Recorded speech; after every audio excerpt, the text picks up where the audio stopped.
فرمایا اپنے دکھ اپنے رب کریم کی بارگاہ میں عرض کرنا، جلدی یا دیر سے اللہ تمہیں لوگوں سے بے نیاز کر دے گا۔ تربیت فرمائی۔ ہم لوگوں نے تیزی سے اپنے آپ کو کمزور کیا ہے، توجہ کا مرکز دنیا دار۔ وہ اکبر الہآبادی نے کہا تھا کہ مصیبت میں بھی اب یاد خدا ہم کو نہیں آتی، دعا منہ سے نہ نکلی جیبوں سے عرضیاں نکلی۔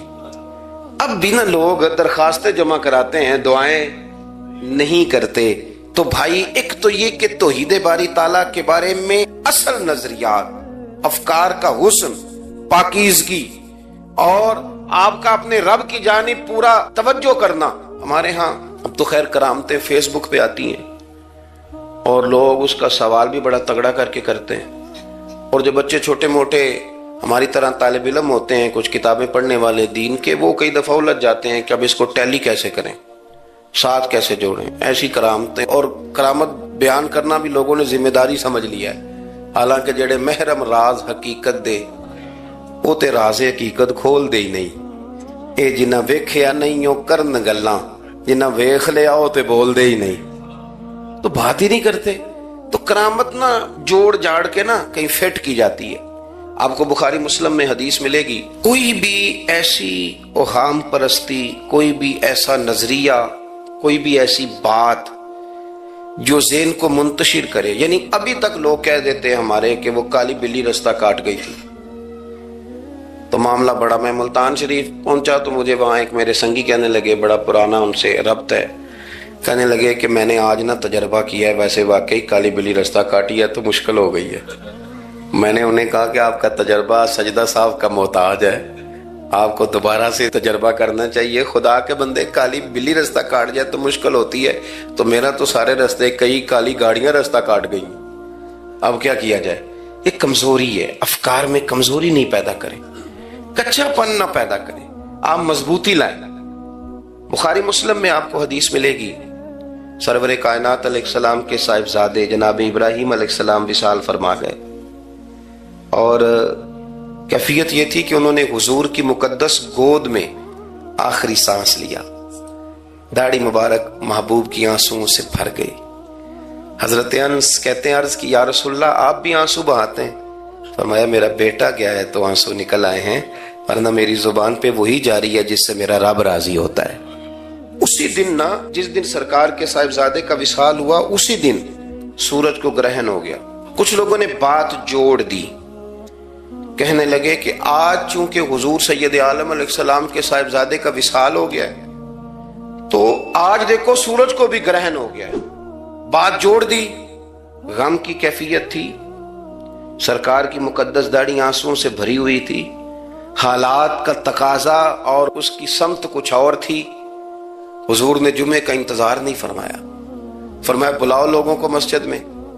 لوگ جمع ہو گئے اور صحابہ فرماتے ہیں ہمارے خیال میں یہ تھا کہ یہ موقع نہیں تھا، آج نہ جہاد کے لیے حکم آنا ہے، کس مقصد کے لیے حضور نے طلب فرمایا، لیکن جب ہم گئے اتنا ضروری کام ہے نظریات کا صاف ہونا کہ اللہ کے محبوب نے لوگوں کو اسی دن بلا کے فرمایا لوگوں سنو، سورج اور چاند کو جب گرہن لگے تو استغفار پڑھا کرو، تسبیحات کیا کرو، نوافل ادا کیا کرو، اللہ کے حضور حاضر ہوا کرو۔ فرمایا یہ سورج اور چاند کو جب گرہن لگے تو یہ اللہ کی نشانیوں میں سے نشانی ہوتا ہے، کسی بندے کے دنیا سے جانے کا اس کے ساتھ کوئی تعلق نہیں۔ تم نے اپنے ذہن کو ٹھیک رکھنا، افکار کو ٹھیک رکھنا، کسی بھی قسم کی تم نے اوہام پرستی کا شکار نہیں ہو۔ مضبوط رہیں، مضبوط رہیں، اٹھ باندھ کمر کیوں ڈرتا ہے، پھر دیکھو خدا کیا کرتا ہے۔ آپ مضبوط رہیں، جب مضبوط رہیں گے تو انشاءاللہ توانائی اللہ کی طرف سے عطا کر دی جائے۔ دوسری بات، نبی پاک صلی اللہ تعالی علیہ وسلم نے نا تمام انبیاء کرام علیہم السلام کے بارے میں لوگوں کے ذہنوں کی اصلاح کی۔ آپ کبھی قرآن حکیم کا مطالعہ فرمائیں، احادیث مبارکہ کو پڑھیں تو میرے محبوب کریم کی شان یہ ہے کہ حضور نا انبیاء کی شانیں بیان کرتے ہیں۔ حضرت موسیٰ کلیم اللہ ہیں، کس نے ہمیں بتایا؟ قرآن و حدیث نے بتایا۔ شانیں بیان کی نبیوں کی، عظمتیں بیان کی۔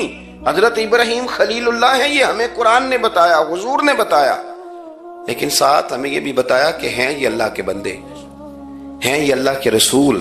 نبی پاک صلی اللہ تعالی علیہ وسلم نے افکار اور نظریات انبیاء کے بارے میں لوگوں کے درست فرمائے. مجموع الزوائد میں حضرت مولا علی شیر خدا رضی اللہ تعالیٰ عنہ کی حدیث مروی ہے. ایک بدو آ گیا حضور کی بارگاہ میں کچھ مانگنے کے لیے. مولا کائنات رضی اللہ تعالیٰ عنہ فرماتے ہیں سرکار جب کسی بات کا جواب نہ دینا چاہتے تھے تو خاموش ہو جاتے تھے, کچھ دیر خاموش رہتے تھے. اور حضور کا خاموش رہنا بھی ہمارے محدثین نے محفوظ کیا ہے. اقسام حدیث میں سے ایک حدیث ہے جسے حدیث تقریری کہا جاتا ہے. وہ حدیث ہے جس میں حضور خاموش رہے, کوئی کام کیا گیا تو سرکار خاموش رہے. حضرت مولا علی کہتے ہیں حضور نہ خاموش ہو گئے, لیکن چونکہ دیہاتی تھا, سادہ تھا, اس نے جب بار بار گفتگو چھیڑنا چاہی تو پھر حضور نے فرمایا چل پھر مانگ لے کیا مانگتا ہے, مانگ لے پھر کیا مانگتا ہے, کر سوال. دیہاتی تھا, سادہ آدمی تھا.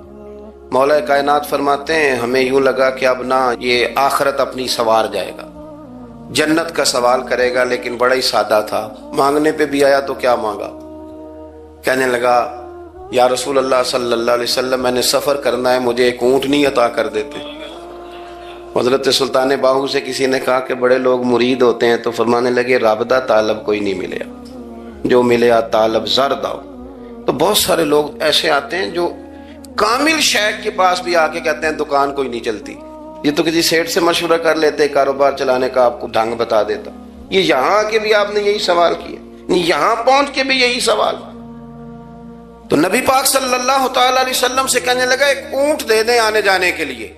حضرت علی کہتے ہیں ہمیں بڑا افسوس ہوا, یار تو آیا کہاں پہ ہے اور تو مانگ کیا رہا ہے, تو بارگاہ دیکھ اور اپنا سوال دیکھ, تو کہاں کھڑا ہے, کیا مانگ رہا ہے. حضور مسکرائے اور مسکرا کر کے فرمایا کہ اونٹ تجھے دیا, چل کچھ اور بھی مانگ لے. حضرت علی کہتے ہیں ہم نے کہا اب جنت مانگے گا یہ حضور سے. تو بڑا ہی بھولا تھا, کہنے لگا جی اگر آپ کچھ اور بھی دینا چاہتے ہیں تو اونٹ پہ ڈالنے کے لیے کجاوا بھی دے دیں. تو حضرت مولا علی شیر خدا فرماتے ہیں ہمیں پھر بڑا افسوس ہوا کہ یار دیکھو اتنا چانس ملا پھر کھو دیا. رسول کریم علیہ السلام بھی مسکرائے, اور سرور کائنات کی جو مسکراہٹ ہوتی تھی وہ نہ خوشیاں تقسیم کرتی تھی. اعلیٰ حضرت رحمت اللہ علیہ فرماتے ہیں جس کی تسکین سے روتے ہوئے ہنس پڑے, جس کی تسکین سے روتے. اب یہاں سوال پیدا ہوتا تھا کہ پھر اس مسکراہٹ کے لیے تو انتظار کرنا پڑتا ہوگا کہ حضور مسکرائیں تو روتے ہوئے ہنسیں. تو اگلا شعر بھی ہے اور جواب بھی ہے. فرمانے لگے جس کی تسکین سے روتے ہوئے ہنس پڑیں اس تبسم کی عادت پہ لاکھوں سلام. یہ تو عادت ہے حضور کی, یہ تو عادت ہے مسکراتے رہنا. تو حضور بھی زیر لب مسکرائے. تیسری دفعہ میرے کریم نے پھر فرمایا چل مانگ لے کچھ, تجھے ایک چانس اور دیتے ہیں. پر مولا کائنات فرماتے ہیں بڑا ہی بھولا تھا, تیسرا چانس ملا, گویا گولڈن چانس ملا, لیکن پھر بھی وہیں کا وہیں رہ گیا. کہنے لگا ٹھیک ہے اگر آپ کچھ اور بھی دینا چاہتے ہیں تو میرا سفر لمبا آنے جانے کا خرچہ بھی دے دیں. اللہ اکبر. اب حضور عقائد کی بابت بتانے لگے کہ رسالت کے بارے میں, محبوب کے بارے میں عقیدہ کیسا ہونا چاہیے. تو حضور علیہ السلام فرمانے لگے تجھ سے تو وہ بنی اسرائیل کی بڑھیا ہی اچھی تھی.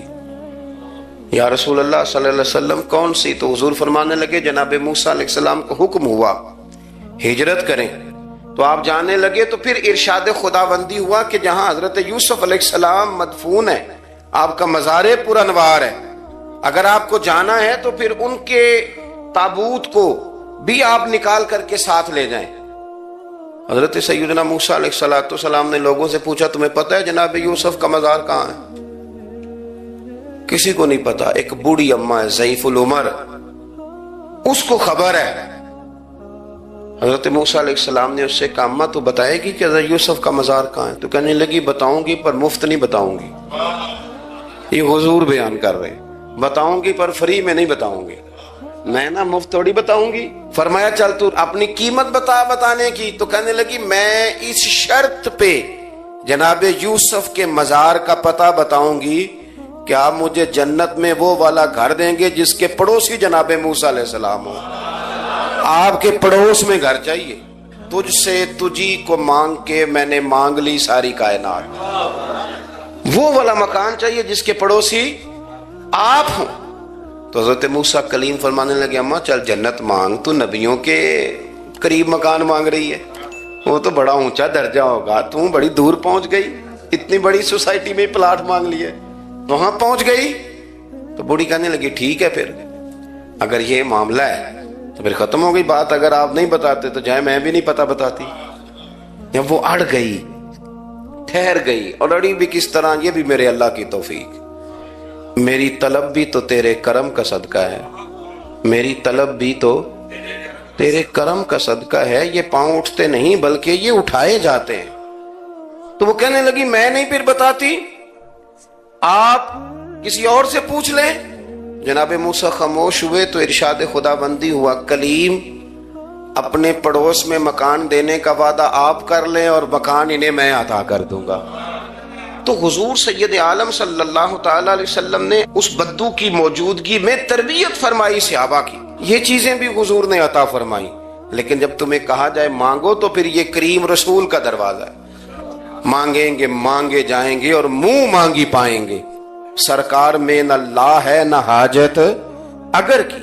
تو افکار کا حسن, نظریات کی پاکیزگی. ہمارے ہاں نا آج کل جو ہمیں لیکچر دیے جاتے ہیں نا, بالخصوص جو طلباء سائنس پڑھتے ہیں, تو وہ جب سوالات اٹھاتے ہیں تو اس میں کچھ ایسی چیزیں بھی آتی ہیں. یہ ابھی کورونا کے حالات جب پچھلے دنوں چل رہے تھے تو اس وقت 2-3 قسم کے لوگ ہوئے. ایک تو وہ ہوتے ہیں جو بالکل ہی ڈرتے, کہتے ہیں بس چھوڑو جو ہوگا دیکھا جائے گا.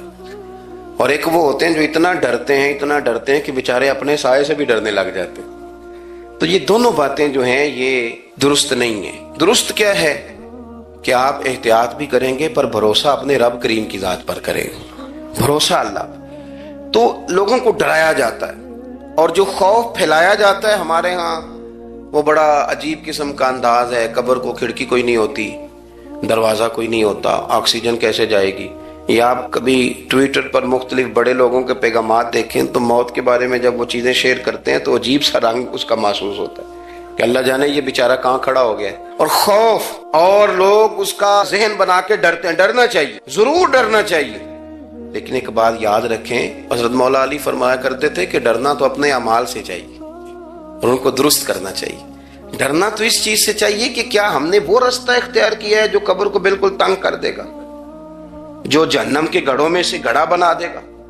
اگر وہ رستہ ہے اور اس پر آپ چلے ہوئے ہیں, آپ سخت ہو گئے ہیں, آپ نے سوچنا چھوڑ دیا ہے, آپ نے حقوق العباد کے معاملے کو ترک کر دیا ہے, آپ اپنی طبیعت کے لحاظ سے لوگوں کو ستانا مشغلہ بنا بیٹھے, آپ حلال حرام کی تمیز چھوڑ گئے, نگاہوں کی صفائی سے لے کر رزق حلال کو پیٹ میں لے جانے تک اگر غیر محتاط ہو گئے تو پھر تو خوف کھائیں.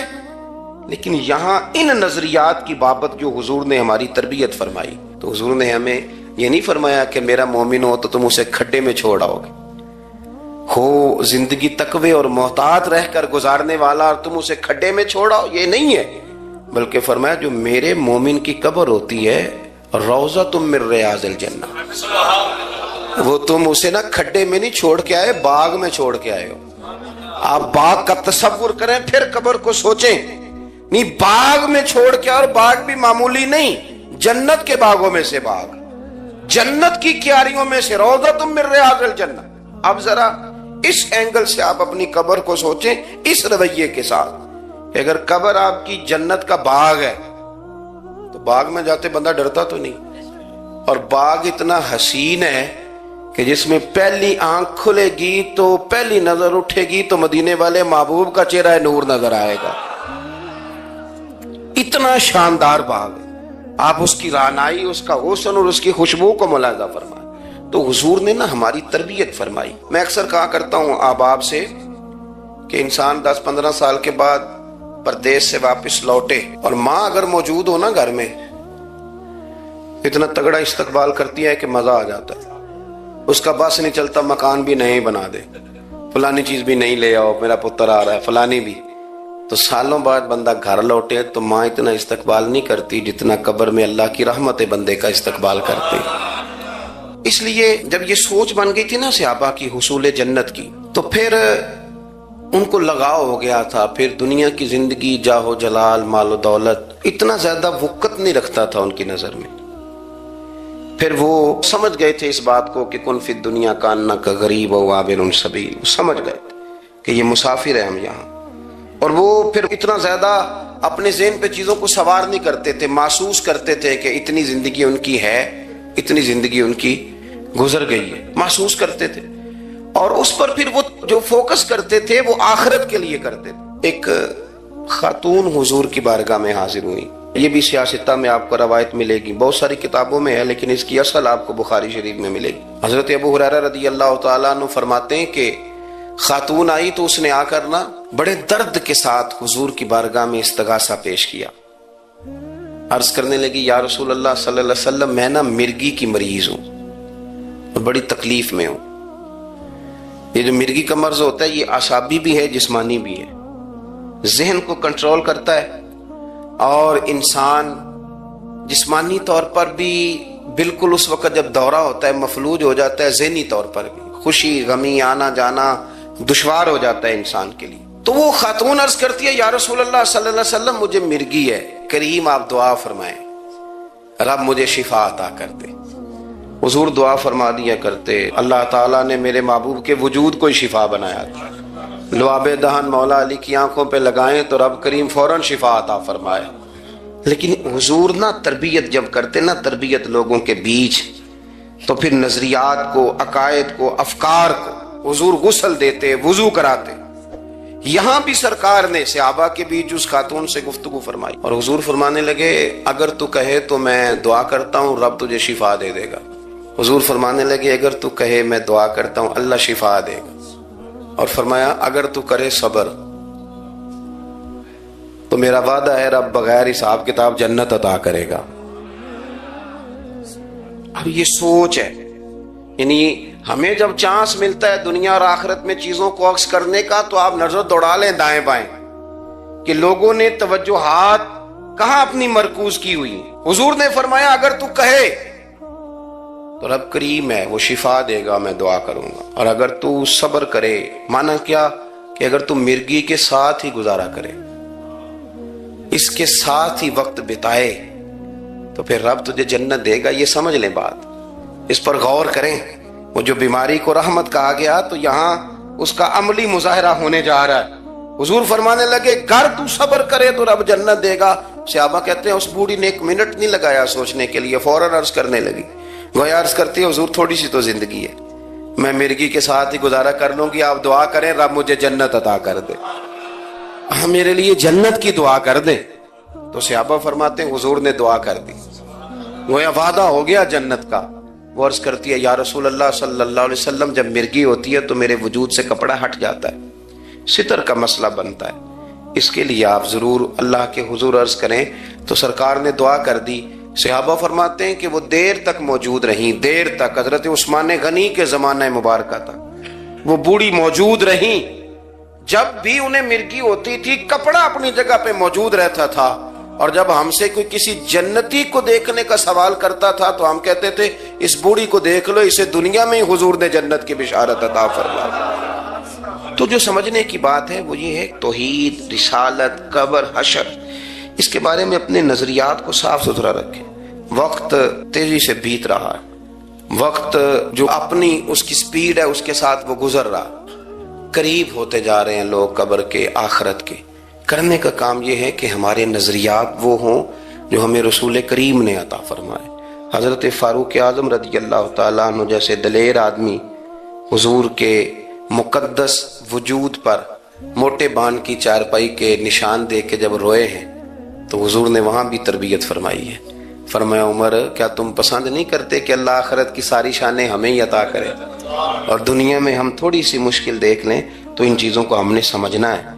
یہ چیزیں ہمیں جینے میں آسانی پیدا کریں گی، ہمارے لیے مددگار ثابت ہوں گی، ہمارے افکار کو یہ تازہ رکھیں گے. پھر بہت زیادہ الجھاؤ، بہت زیادہ پریشان ہونا، بہت زیادہ ڈپریشن کا شکار ہونا، بہت زیادہ ہمارا دنیاوی معاملات کے اندر تفکر کرنا یہ ہمیں کمزور نہیں کرے گا، بلکہ ہم توانا رہیں گے۔